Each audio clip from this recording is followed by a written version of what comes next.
అధ్యక్ష, అమర్ రాజా బ్యాటరీ గురించి మాట్లాడాలి. Amar Raja Battery is the highest tax payer in Andhra Pradesh. Corporate tax payer లో highest tax payer Amar Raja Battery. ఏం చేశారు అధ్యక్ష? వాళ్ళకి కేటాయించిన భూమిని ఏకపక్షంగా క్యాన్సిల్ చేశారు.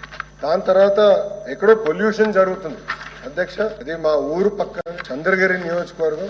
ఏనాడు ఒక్కరు కూడా వచ్చి ఇక్కడ లెడ్ పాయిజనింగ్ పొల్యూషన్ జరిగిందని చెప్పలేదు అధ్యక్ష. కానీ కావాలని వాళ్ళు ఆ రోజు పొల్యూషన్ జరుగుతుందని పొల్యూషన్ అధికారులందరినీ పంపిస్తే ఏకంగా వాళ్ళు ఇబ్బంది పెట్టారు. ఆనాడు హైకోర్టు ఏం చేసింది అధ్యక్ష? హైకోర్టు చాలా స్పష్టంగా ఆర్డర్ లో don't trouble Amar Raja, maintain status quo అని ఆర్డర్ లో కూడా చెప్పే పరిస్థితి అధ్యక్ష. అధ్యక్ష, ఈ యొక్క నిర్ణయం వల్ల ఆంధ్ర రాష్ట్ర యువకులు ఎంత నష్టపోయారో మనందరం ఆలోచించాం. ఆనాడు అమర్ రాజా సంస్థ నిర్ణయం తీసుకుని ఇంకా ఆంధ్ర రాష్ట్రంలో మేము పెట్టుబడి పెట్టమని తెలంగాణకి వెళ్ళింది అధ్యక్ష. ఆనాడు తెలంగాణలో ఉన్న మంత్రి గారు వాళ్ళని స్వయంగా రెడ్ కార్పెట్ వెల్కమ్ వేసి రాండి మీరు ఇక్కడ పెట్టుబడి పెట్టండి అంటే సుమారుగా 10,000 కోట్ల పెట్టుబడి, డైరెక్ట్ ఇండైరెక్ట్ జాబ్స్ అధ్యక్ష. 10,000 మందికి ఉద్యోగాలు కల్పించే సంస్థ ఈ రోజు పక్క రాష్ట్రం కలిపింది. They are building a giga factory అధ్యక్ష. నాకు ఎప్పుడు చూస్తే బాగా వేస్తున్నాయి. ఇప్పుడు రీసెర్చ్ సెంటర్ కూడా అద్భుతంగా మనం చూపించారు అధ్యక్ష. ఎంత బ్యూటిఫుల్ రీసెర్చ్ సెంటర్ కడుతున్నారు. అవన్నీ చిత్తూరు జిల్లాకు వచ్చేది అధ్యక్ష. రేణిగుంట బయట వచ్చేది అధ్యక్ష.